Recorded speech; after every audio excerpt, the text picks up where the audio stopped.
नमस्कार छात्रों। कक्षा 10वीं गणित दो चर वाले रैखिक समीकरण की प्रश्नावली 3.2 के प्रश्न क्रमांक 7 का हम हल देखते हैं। प्रश्न क्रमांक 7 दिया है, समीकरणों x ऋण y धन 1 बराबर 0 और 3x धन 2y ऋण 12 बराबर 0 का ग्राफ कीजिए। x अक्ष और इन रेखाओं से बने त्रिभुज के निर्देशांक ज्ञात कीजिए एवं त्रिभुजाकार पटल को छायांकित कीजिए। यानी हमको जो समीकरण दिए हैं, इन समीकरणों से का ग्राफ खींचना है, इनकी रेखाएं खींचनी है और इन दोनों रेखाओं के कटन बिंदु और x अक्ष के कटन बिंदु से जो त्रिभुज बनेगा उसके हमें निर्देशांक प्राप्त करना है। तो सबसे पहले हम एक एक समीकरण से तीन तीन बिंदु निकालने की प्रक्रिया को देखते हैं। सर्वप्रथम समीकरण 1 लेते हैं। दिया है समीकरण निकाय x ऋण y धन 1 बराबर 0, ये पहला समीकरण, और 3x धन 2y ऋण 12 बराबर 0, ये दूसरा समीकरण निकाय दिया हुआ है। तो हम समीकरण 1 से लेते हैं। समीकरण नंबर 1 से पहले समीकरण के तीन बिंदु प्राप्त करने के लिए हम इसको लेते हैं कि x ऋण y धन 1 बराबर 0। तो यहां से हम एक चर को लेफ्ट में रखेंगे, बाकी सबको राइट में ले जा लेंगे। तो ये आ जाएगा x ऋण, दूसरे पक्ष में इसको ले जा लेते हैं तो ये आ जाएगा x बराबर y, इस दिशा में जाएगा तो धनात्मक y हो जाएगा, तो y, और एक इधर जाएगा ये ऋणात्मक 1 हो जाएगा। तो x बराबर y ऋण 1 ये बिंदु प्राप्त होता है। इसके लिए हम तीन तीन बिंदु प्राप्त कर लेते हैं। इसकी सारणी बनाते हैं x के मान के लिए और y के मान के लिए। तो देखिए x बराबर है y ऋण 1, और जब y का मान हम रखेंगे तो x का मान प्राप्त हो जाएगा। तो इसके भी हम दो मान प्राप्त करते हैं। ठीक है, माना कि y का मान हम 0 ले लेते हैं, y बराबर 0। तो 0 को यहां रख दीजिए तो आएगा हमारे पास ऋण 1 x का मान। ठीक है, फिर अब हम y का मान लेते हैं। y का मान यदि हम 1 ले लेते हैं,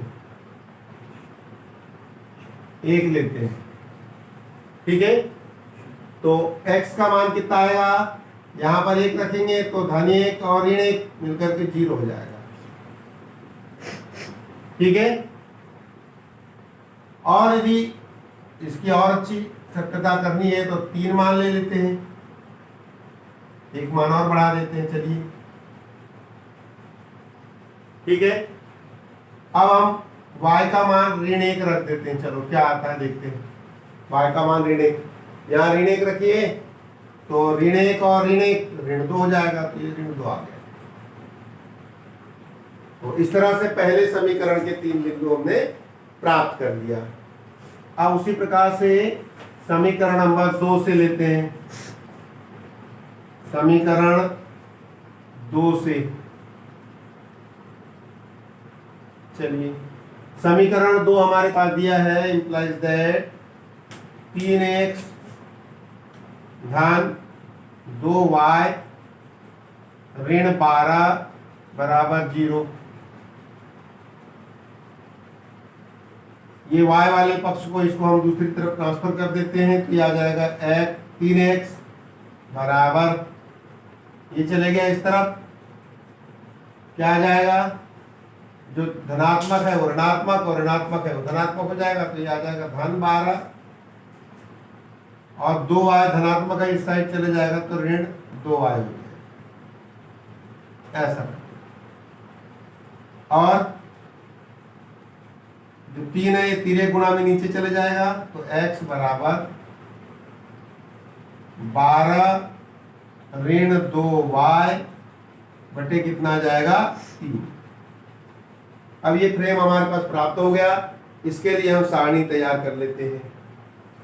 तो इसकी सारणी आ जाएगी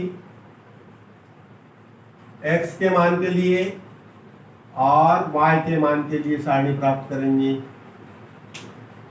ठीक है, x बराबर हमारे पास फ्रेम प्राप्त है 12 ऋण 2y, 12 ऋण 2y,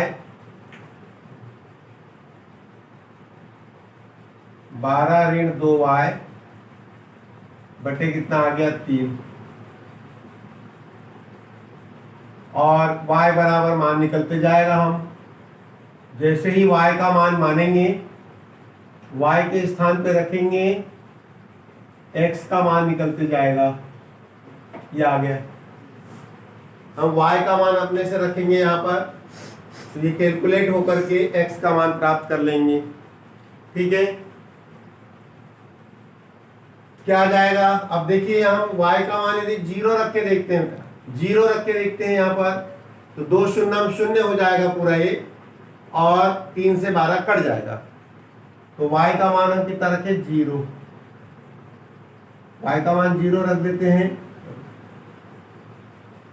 तो x का मान कितना प्राप्त हो जाएगा? 2 शून्य शून्य, 3 चौ 12, 4 प्राप्त हो जाएगा ये x। फिर और चेक करिए, y का मान हम 1 रख के देखते हैं, 2 एकम 2, घट जाएगा, 10 बचेगा, 10 से नहीं कटेगा। ठीक है, इसके बाद में हम देखते हैं ऋण 1 रख दे तो भी धन 2 हो जाएगा और 2 14 हो जाएगा, नहीं कटेगा। 2 रख के देख लीजिए आप यहाँ पर, 2 दूनी 4 हो जाएगा। 4 यदि 12 में जुड़ेगा या घटेगा तब भी 3 से कटने वाली संख्या प्राप्त नहीं होगी। तो 3 ले लेते हैं। अब हम 3 रख के देखते हैं, 3 दूनी 6, यदि 6 12 से घटता है तो 6 प्राप्त होता है, यानी 3 दूनी 6, तो और कट जाएगा, यानी कि 3 मान मान्य होगा। यदि हम y का मान धन 3 रखते हैं, y का मान धन 3 रखते हैं, तो ऋण 6 होगा, और ऋण 6 12 में से घटेगा तो धन 6 बचेगा, और धन 6 3 से कटेगा तो कितना बच जाएगा? 3 दूनी 6, धनात्मक 2 आएगा। उसी प्रकार से यदि हम यहाँ पर अब ऋण 3 रख के देखते हैं, ऋण 3 रखेंगे तो क्या होगा? 3 दूनी 6, यानी धन 6 हो जाएगा, और धन 6 होगा तो 12, यानी कि 18 हो जाएगा। धन 6 और 12 धन 18 हो गया, और 3 से कटेगा 6 बार, तो 3 6 18, यानी ये भी धन 18 प्राप्त हो जाएगा।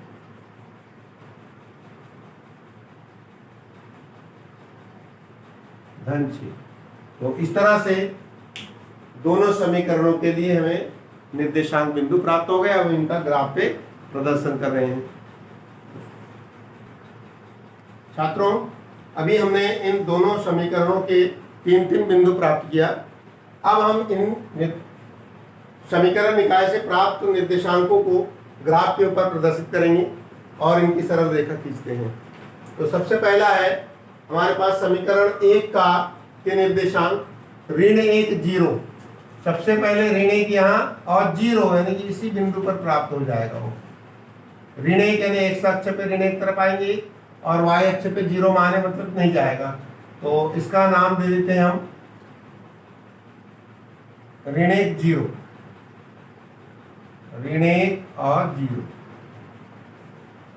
दूसरा है 0 1 0, x का मान 0 और y का मान 1, क्या जाएगा? क्या जाएगा? 0 1 0 1।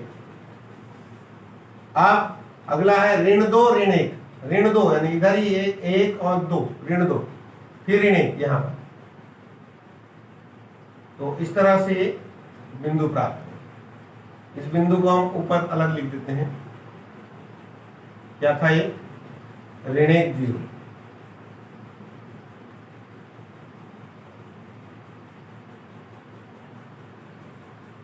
ये बिंदु और इसका निर्देशांक है ऋण 2 ऋण 1।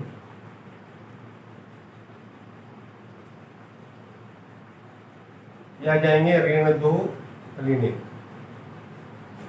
और इसको हम लाइन खींच लेते हैं, सीधी रेखा।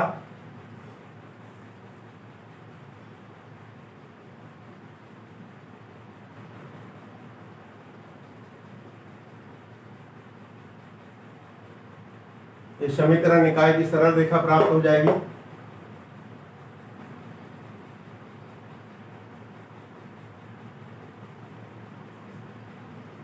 और इसका समीकरण लिख देंगे हम इस पे, कितना आ जाएगा ये, x ऋण y धन 1 बराबर 0, समीकरण नंबर 1।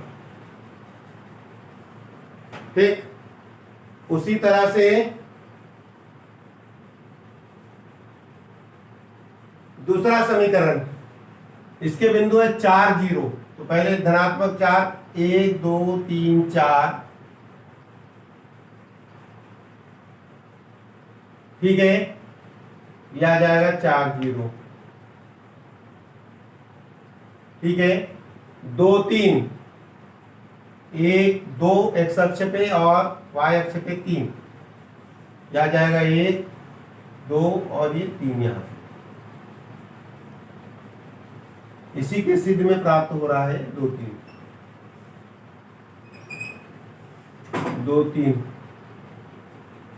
और 6 ऋण 3, 1 2 3 4 5 6 ऋण 3 नीचे की तरफ आएंगे, 1 2 और ये 3 इसके सीध में, इसके सीध से 3 आ जाएगा, 6 ऋण 3। इस तरह से बिंदु प्राप्त हो गए। तो इस रेखा को भी ग्राफ से प्रदर्शित कर देंगे।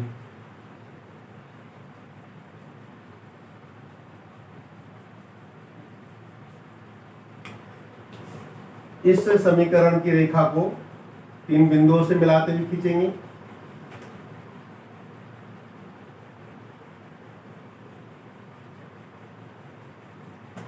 और ये हमें सरल रेखा प्राप्त हो गई दूसरे समीकरण की। इस बिंदु को 4 0,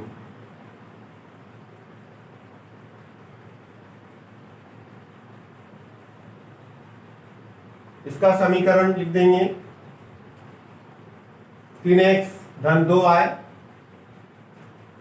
3x धन 2y ऋण 12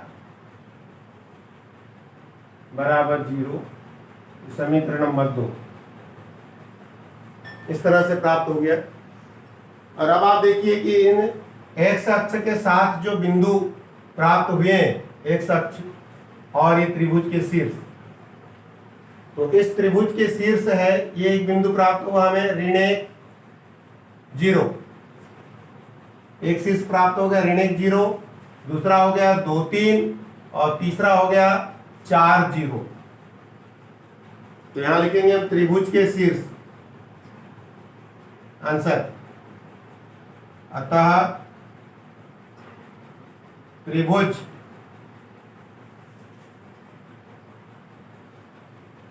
के शीर्ष, त्रिभुज के शीर्ष कौन कौन से हैं? एक है 0 सॉरी ऋण 1 0,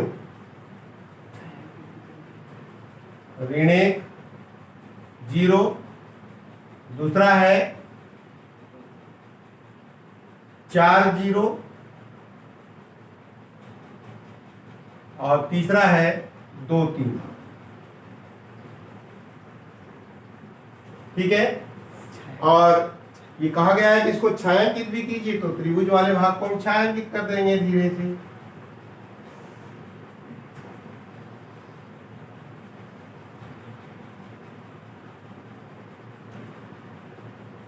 आप लोग पेंसिल से कर लेंगे तो ये भाग छायांकित हो गया। तो इस तरह से त्रिभुज का ये भाग छायांकित हो गया और हमें 3 एक्स अक्ष के साथ इन रेखाओं के कटन बिंदु के 3 शीर्ष भी प्राप्त होते हैं, ऋण 1 0, 4 0 और 2 3। तो छात्रों, आपको यह सवाल अच्छी तरह समझ आ गया होगा। यदि आपको और ऐसे ही सरल ढंग से सवाल चाहिए तो चैनल को सब्सक्राइब कीजिए और अपने साथियों को वीडियो जो है शेयर करते रहिए। धन्यवाद।